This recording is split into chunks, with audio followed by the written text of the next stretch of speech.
Assalamualaikum warahmatullahi wabarakatuh. Perkenalkan, saya Eka Apriani, CGP Angkatan 10, guru UPT SMP Negeri 2 Gading Rejo, Kabupaten Trengsewu. Izinkanlah saya untuk mempresentasikan kegiatan 2.1.A.4 Eksplorasi Konsep Modul 2.1 memenuhi kebutuhan belajar melalui pembelajaran berdiferensiasi dengan fasilitator Bapak Aprial Hidayat dan pengajar praktik Ibu Ristika Ayu. Tujuan pembelajaran khusus pertama, CGP dapat menjelaskan apa konsekuensi dari keragaman murid-murid yang ada di kelas mereka. Kedua, CGP dapat menunjukkan pemahaman tentang yang dimaksud dengan pembelajaran berdiferensiasi. Ketiga, CGP dapat menjelaskan bagaimana cara mengetahui kebutuhan belajar murid. Bab pengantar. Kutipan hari ini serupa seperti para pengukir yang memiliki pengetahuan mendalam tentang keadaan kayu, jenis-jenisnya, keindahan ukiran, dan cara-cara mengukirnya. Seperti itulah seorang guru seharusnya memiliki pengetahuan mendalam tentang seni mendidik. Bedanya, guru mengukir manusia yang memiliki hidup lahir dan batin. Kutipan dari Ki Hajar Dewantara. Soal nomor 2. 2.1.1 Pembelajaran untuk memenuhi kebutuhan belajar murid.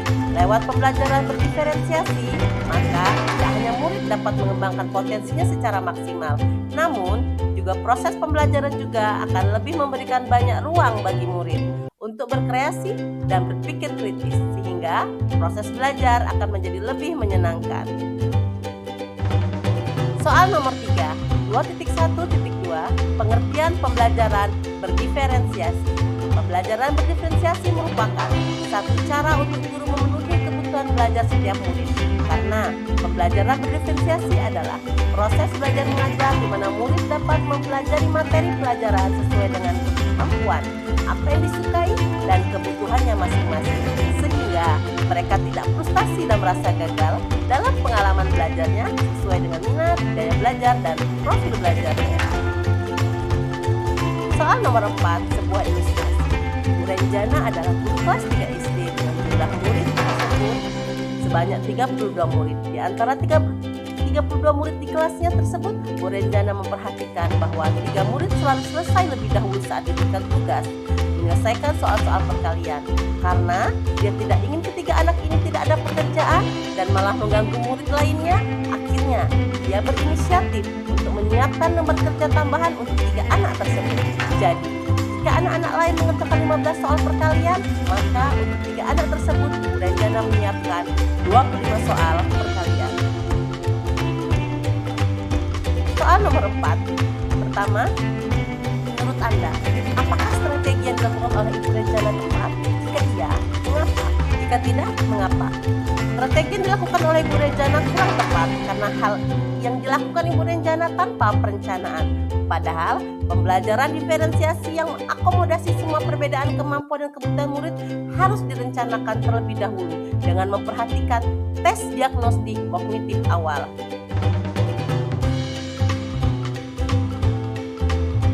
Yang kedua, apakah ada alternatif lain yang dapat dilakukan oleh Ibu Renjana?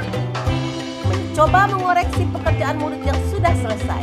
Jika ada yang salah, Ibu Renjana bisa membimbing mereka kembali. Jika memang tugas 3 murid itu sudah benar, Ibu Renjana bisa meminta ketiga siswa itu untuk membantu teman yang kesulitan atau memberikan bacaan sebagai pengayaan.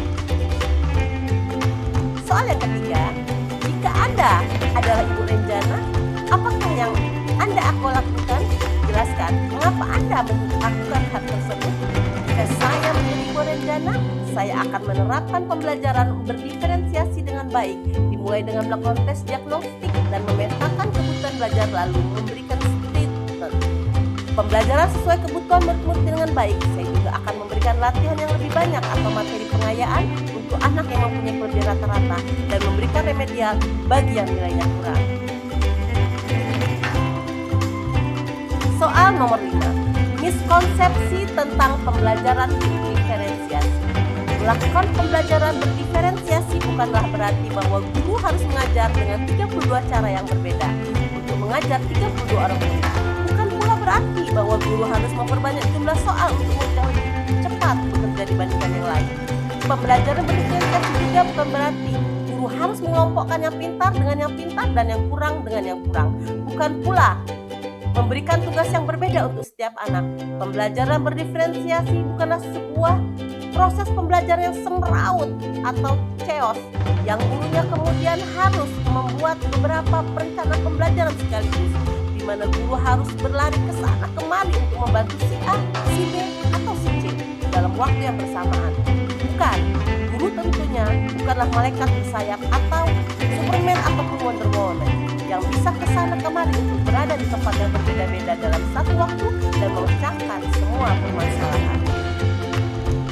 Soal nomor 5 masih dengan miskonsepsi tentang pembelajaran berdiferensiasi. Lalu, seperti apa sebenarnya pembelajaran berdiferensiasi? Penerapan pembelajaran berdiferensiasi dapat dilakukan dengan cara membedakan konten, proses, produk, dan lingkungan belajar. Guru memberikan materi, proses belajar, dan produk atau proyek sesuai dengan analisa profil gaya belajar murid, audio, visual, dan kinestetik. Bukannya guru harus mengajar dengan 32 cara yang berbeda. Sebagai perancang pembelajaran, guru perlu memahami kurikulum dan menempatkan fokus pada tujuan-tujuan yang lebih bermakna yang ingin dicapai, bukan sekedar ketuntasan konten semata. Pembelajaran yang bermakna merupakan pembelajaran yang melibatkan fisik, emosi, dan stimulus yang tepat untuk merangsang proses berpikir. Soal nomor 6, pengertian pembelajaran berdiferensiasi.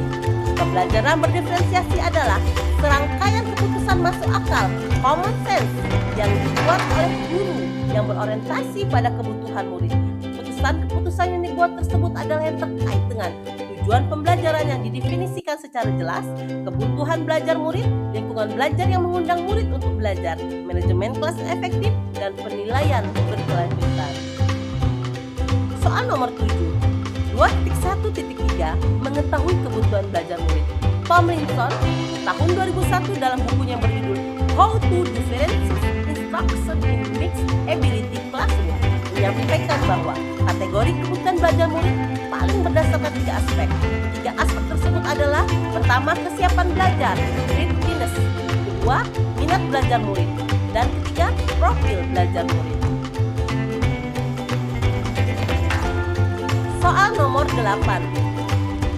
Kesiapan belajar murid, readiness. Dalam contoh ilustrasi di LMS, Bu Renjana mengidentifikasi kebutuhan belajar dengan melihat kesiapan belajar, di mana terdapat 3 kelompok murid dengan kompetensi pemahaman awal yang berbeda. Ada kelompok A dengan murid yang telah memiliki keterampilan menulis dengan struktur yang baik dan memiliki kosakata yang cukup kaya. Kelompok B dengan murid yang memiliki keterampilan menulis dengan struktur yang baik namun kosakatanya masih terbatas. Dan kelompok C dengan murid yang belum memiliki keterampilan menulis dengan struktur yang baik dan kosakatanya pun terbatas. Dalam keadaan ini, Renjana akan memberikan bimbingan lebih banyak untuk murid yang belum memiliki keterampilan menulis dan memberikan lebih sedikit bimbingan untuk murid-murid yang telah memiliki keterampilan menulis dengan struktur yang baik.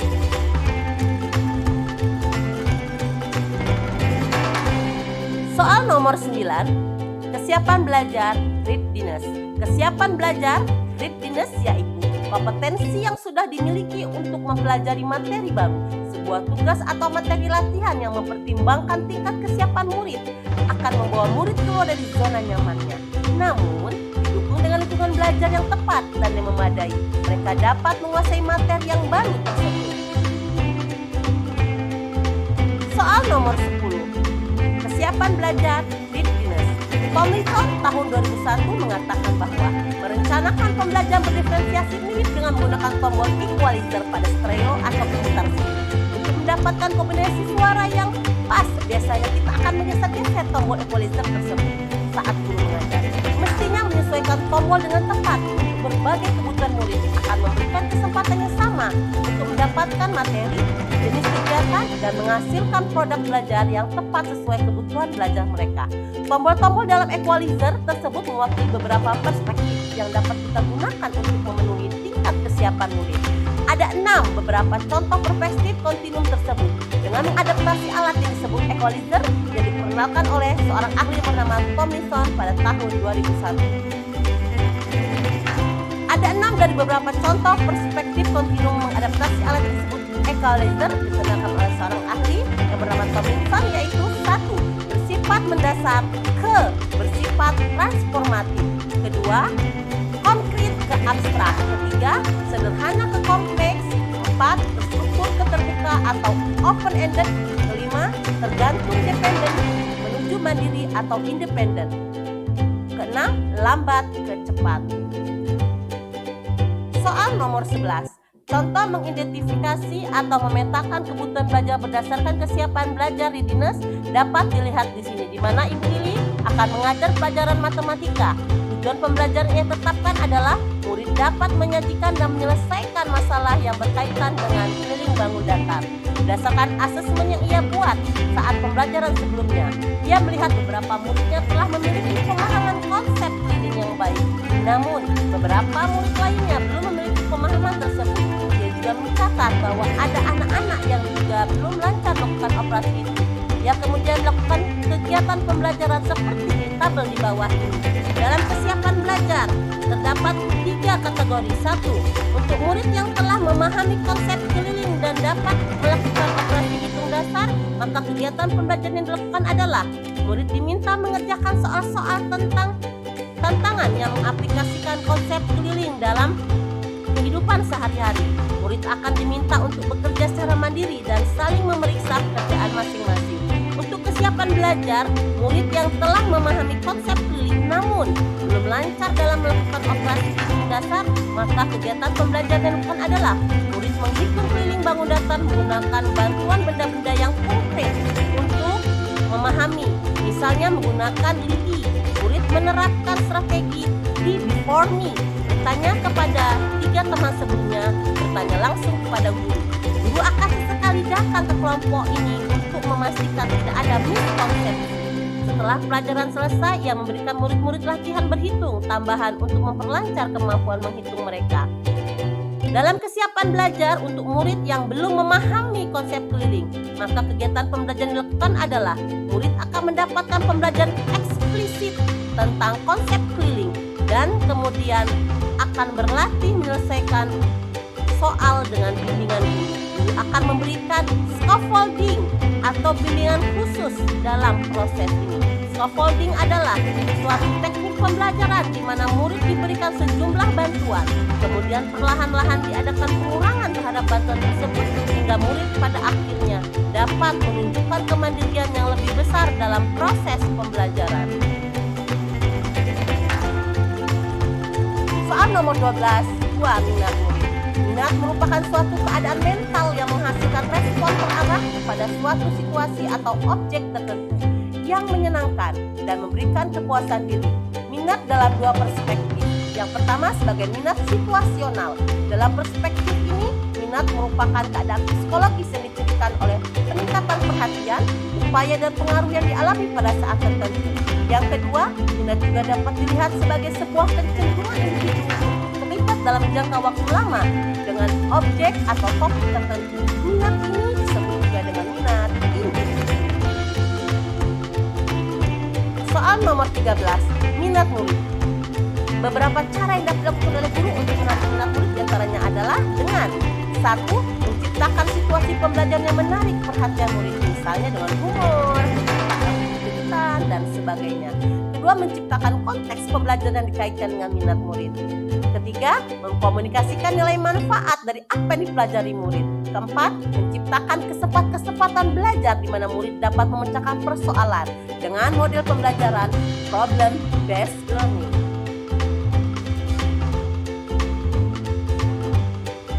Masih dengan soal nomor 14, contoh mengidentifikasi dan memetakan kebutuhan belajar murid. Ibu Putih ingin mengajarkan murid-muridnya keterampilan membuat teks prosedur.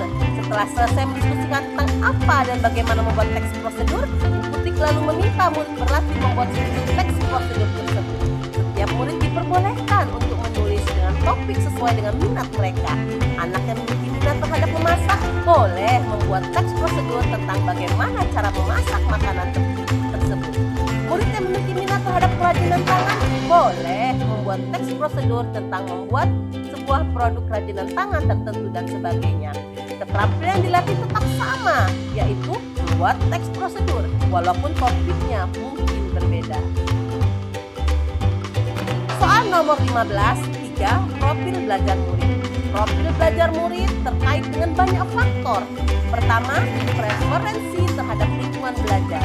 Misalnya terkait dengan suhu ruangan, tingkat kebisingan, jumlah cahaya, apakah lingkungan belajarnya terstruktur atau tidak terstruktur, dan sebagainya. Kedua, preferensi gaya belajar. Ada yang visual, auditori, dan kinestetik. Preferensi berdasarkan yang ketiga, preferensi berdasarkan kecerdasan majemuk atau multiple intelligence, yaitu teori tentang kecerdasan majemuk menjelaskan bahwa manusia sebenarnya memiliki 8 kecerdasan berbeda yang mencerminkan berbagai cara kita berinteraksi dengan dunia. Kecerdasan tersebut adalah visual spasial, musikal, bodily kinestetik, interpersonal, verbal linguistik, naturalis, logik, dan matematika. Soal nomor 16, contoh mengidentifikasi atau memetakan kebutuhan belajar murid berdasarkan profil belajar murid. Pak Neon akan mengajar pelajaran IPA dengan tujuan pembelajaran yaitu agar murid dapat mendemonstrasikan pemahaman mereka tentang habitat makhluk hidup. Berdasarkan identifikasi yang ia lakukan, Pak Neon telah mengetahui bahwa sebagian muridnya adalah pembelajar visual, sebagian lagi adalah pembelajar auditori dan pembelajar kinestetik. Mengetahui kebutuhan belajar muridnya tersebut, Pak Neon lalu memutuskan untuk melakukan beberapa hal berikut ini. Pertama, saat mengajar, Pak Neon akan 1. Menggunakan banyak gambar atau alat visual saat menjelaskan. Kedua, menyediakan video yang dilengkapi penjelasan lisan yang dapat diakses oleh murid. Ketiga, membuat beberapa sudut belajar atau display yang ditempel di tempat-tempat berbeda untuk memberikan kesempatan murid bergerak saat mengakses informasi. Selanjutnya, saat memberikan tugas, Pak Neon memperbolehkan murid-muridnya memilih cara mendemonstrasikan pemahaman mereka tentang habitat makhluk. Murid boleh menunjukkan pemahaman dalam bentuk gambar, rekaman, wawancara, maupun performance atau role play. Soal nomor 17, video mengidentifikasi kebutuhan belajar yang ada pada LKS. Setiap murid tidak ada yang sama. Profil belajar setiap murid bervariasi dan memiliki preferensi belajar yang bervariasi, minat yang bervariasi, dan belajar dengan kecepatan yang bervariasi, sehingga kesiapan belajar mereka pun bervariasi. Segala keragaman ini tentunya memerlukan kebutuhan murid yang bervariasi pula. Hal yang harus diperhatikan saat mengidentifikasi kebutuhan belajar murid adalah pentingnya guru memahami tujuan pembelajaran sehingga akan mudah untuk mengidentifikasi kebutuhan belajar murid dan pentingnya sebuah asesmen. Soal nomor 18, contoh cara-cara yang dapat dilakukan guru untuk mengidentifikasi kebutuhan belajar murid. Pertama, mengamati perilaku murid-murid mereka. Kedua, mencari tahu pengetahuan awal yang dimiliki oleh murid terkait dengan topik yang dipelajari. Ketiga, melakukan penilaian untuk menentukan pengetahuan, keterampilan, dan sikap mereka saat ini. Dan kemudian mencatat kebutuhan yang diungkapkan oleh informasi yang diperoleh dari proses penilaian tersebut. Keempat, mendiskusikan kebutuhan murid dengan orang tua atau wali murid. Kelima, mengamati murid ketika mereka sedang menyelesaikan suatu tugas atau aktivitas. Keenam, bertanya atau mendiskusikan permasalahan dengan murid. Ketujuh, membaca rapor pendidikan dari kelas mereka sebelumnya untuk melihat komentar dari guru-guru sebelumnya atau melihat pencapaian murid sebelumnya. Kedelapan, berbicara dengan guru murid sebelumnya. Kesembilan, membandingkan tujuan pembelajaran yang ingin dicapai dengan tingkat pengetahuan atau keterampilan yang dibutuhkan oleh murid saat ini. Ke-10, menggunakan berbagai penilaian diagnostik untuk memastikan bahwa murid telah berada dalam level yang sesuai. Ke-11, melakukan survei untuk mengetahui kebutuhan belajar murid. Ke-12, mereview dan melakukan refleksi terhadap praktik pembelajaran mereka sendiri untuk mengetahui efektivitas pembelajaran mereka dan lain sebagainya. Memasuki soal nomor 19, terdapat beberapa pertanyaan tentang refleksi diri. Pertama, jelaskan apa yang dimaksud dengan pembelajaran berdiferensiasi. Pembelajaran berdiferensiasi adalah serangkaian keputusan masuk akal atau common sense yang dibuat oleh guru yang berorientasi kepada kebutuhan murid. Pembelajaran berdiferensiasi merupakan suatu cara untuk guru mengetahui, memenuhi kebutuhan setiap peserta didik, karena pembelajaran berdiferensiasi adalah proses belajar mengajar di mana peserta didik dapat mempelajari materi pelajaran sesuai dengan kemampuan, apa yang disukai, dan kebutuhannya masing-masing, sehingga mereka tidak frustasi dan merasa gagal dalam pengalaman belajarnya. Soal masih dengan nomor 19, yang kedua, mengapa kita perlu mengidentifikasi kebutuhan belajar murid? Karena murid berasal dari latar belakang yang berbeda, memiliki preferensi belajar yang bervariasi, minat yang berbeda, dan belajar dengan kecepatan yang berbeda pula, sehingga kesiapan belajar atau readiness mereka pun berbeda pula. Soal yang ketiga masih tentang refleksi. Sebagai guru, apa yang dapat kita lakukan untuk mengidentifikasi kebutuhan belajar murid-murid kita? Apa saja yang perlu dipertimbangkan? Sebagai guru, yang dapat kita lakukan untuk mengidentifikasi kebutuhan belajar murid-murid kita, melakukan asesmen diagnostik, mengamati saat proses pembelajaran, membuat catatan-catatan perkembangan murid, diskusi dengan wali kelas, mencatat tentang profil murid, mencari tahu lingkungan murid, mendiskusikan kebutuhan murid dengan orang tua atau wali murid, mengamati murid ketika mereka sedang menyelesaikan suatu tugas atau aktivitas, bertanya atau mendiskusikan permasalahan dengan murid. Yang perlu diperhatikan adalah kesiapan belajar murid, minat murid, dan profil belajar murid. Demikianlah presentasi dari modul 2.1 yang telah saya lakukan. Semoga hal ini dapat bermanfaat buat kita semua. Saya akhiri. Wassalamualaikum warahmatullahi wabarakatuh. Salam guru penggerak, tergerak, bergerak, dan menggerakkan.